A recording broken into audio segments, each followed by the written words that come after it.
Selamat siang, Bu Suci dan teman-teman. Berikut akan kami sampaikan hasil diskusi kami mengenai topik analisis faktor penanganan sampah terhadap permasalahan sampah di Kota Malang dengan studi kasus mahasiswa Fakultas MIPA Universitas Brawijaya. Perkenalkan, kami dari kelompok 4, ada Krisandi, Fake, Zelina, dan saya sendiri Meta. Untuk selanjutnya mungkin bisa dilanjutkan oleh Krisandi, silakan.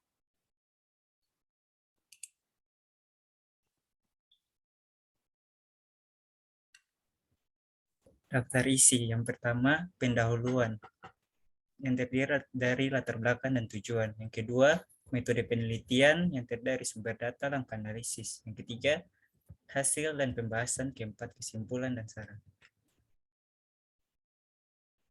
Next. Latar belakang. Peningkatan jumlah penduduk di Kota Malang. Peningkatan populasi manusia menyebabkan peningkatan kebutuhan konsumsi. Peningkatan kebutuhan konsumsi menyebabkan peningkatan timbulan sampah. Grafik jumlah penduduk Kota Malang di sini terlihat data tahun 2019 dan 2020 itu jumlah penduduknya semakin meningkat dari 820.243 jiwa bertambah menjadi 843.810 jiwa. Next. Penanganan sampah di Kota Malang. Menurut Undang-Undang Nomor 18 Tahun 2008 tentang Pengolahan Sampah, pengolahan sampah diartikan sebagai kegiatan yang sistematis, menyeluruh dan berkesinambungan meliputi pengurangan dan penanganan sampah. Penanganan sampah harus dilakukan dengan terorganisir dan terintegrasi, mulai dari hulu hingga hilir, tidak terkecuali dampak yang menyertainya. Di sini kita bisa lihat grafik capaian kinerja pengelolaan sampah Kota Malang. Di sini terlihat pada timbulan sampah di tahun 2019 dan 2020 terjadi peningkatan, begitu juga dengan pengurangan sampah. Penanganan sampah semakin menurun, sampah terkelola semakin meningkat, daur ulang sampah semakin meningkat, dan bahan baku sampah tahunan juga semakin meningkat. Dari grafik pencapaian kinerja pengolahan sampah Kota Malang ini menjadi acuan bagi kami untuk melakukan penelitian ini.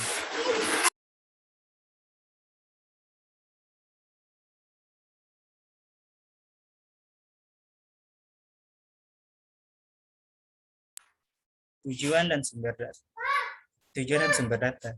Untuk tujuannya untuk mengetahui faktor penanganan sampah terhadap permasalahan sampah di Kota Malang.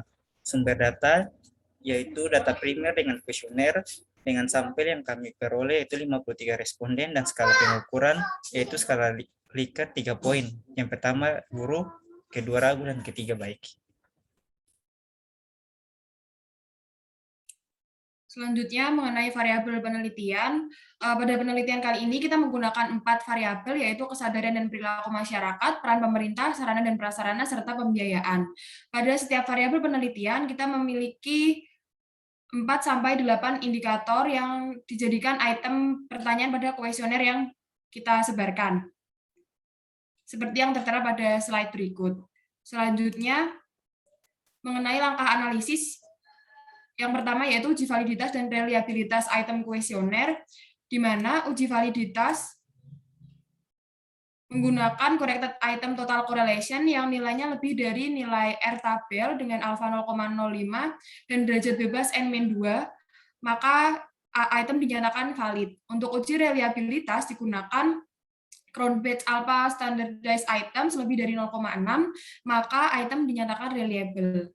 Langkah analisis yang kedua yaitu uji KMO dan Bartlett test.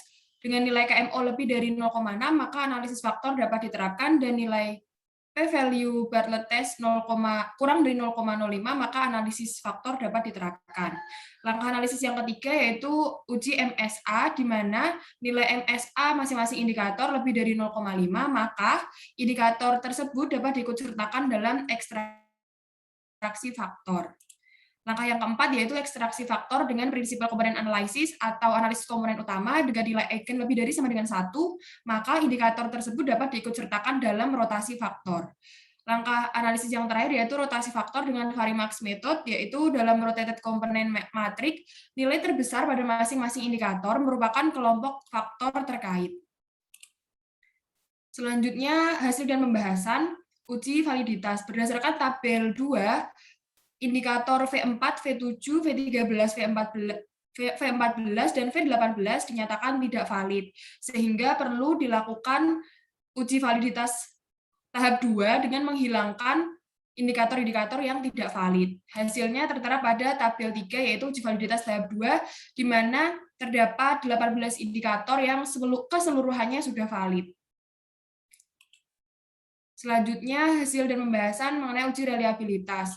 Berdasarkan tabel 4, reliability statistics, didapatkan nilai Cronbridge alpha sebesar 0,773, yang mana nilai tersebut sudah lebih dari 0,6, maka dapat disimpulkan bahwa 18 item atau semua item variabel yang sudah valid tadi dinyatakan sudah reliable juga.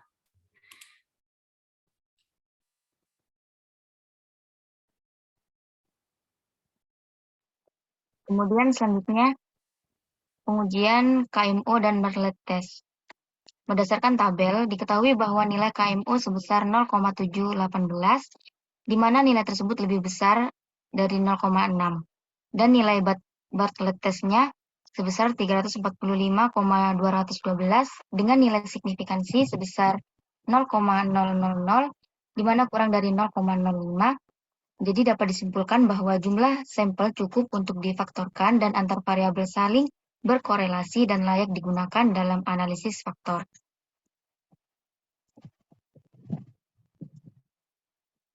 Kemudian selanjutnya ada uji MSA. Berdasarkan tabel 6, nilai MSA pada P6, yaitu pengumpulan ke TPS, memiliki nilai MSA sebesar 0,471, di mana nilai tersebut kurang dari 0,5. Sehingga dinyatakan indikator P6 tidak valid. Sehingga dilakukan pengujian ulang tanpa mengikutkan indikator P6, yaitu tertera pada tabel 7. Di mana nilai MSA untuk setiap indikator telah valid semua.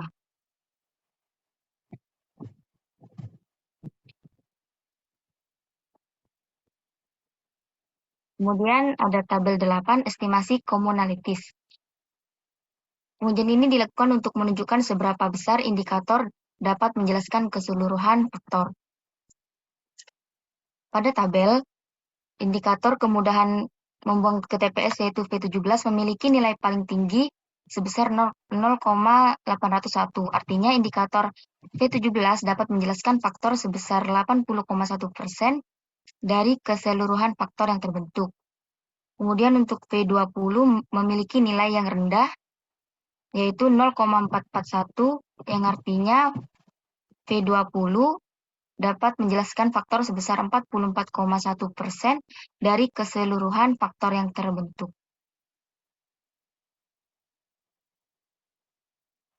Bisa di next.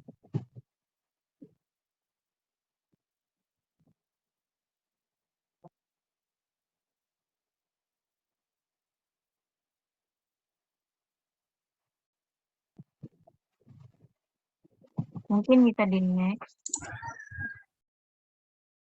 Nah, untuk selanjutnya adalah ekstraksi faktor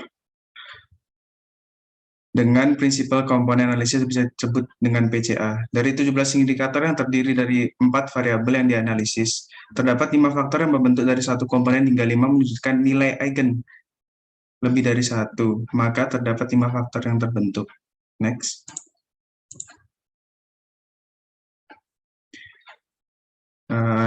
Rotasi faktor dengan Varimax method.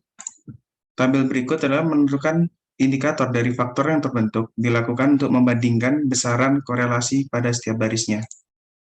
Next.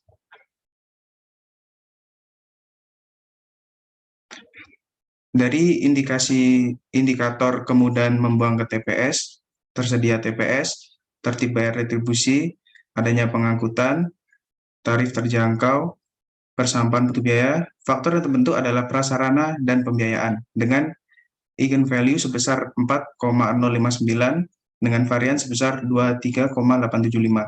Dari akses penyuluhan, pemberian penghargaan, akses pelatihan 3R, respon aktif pemerintah, faktor terbentuk adalah peran pemerintah dengan eigenvalues sebesar 2,853 dengan varian 16,78.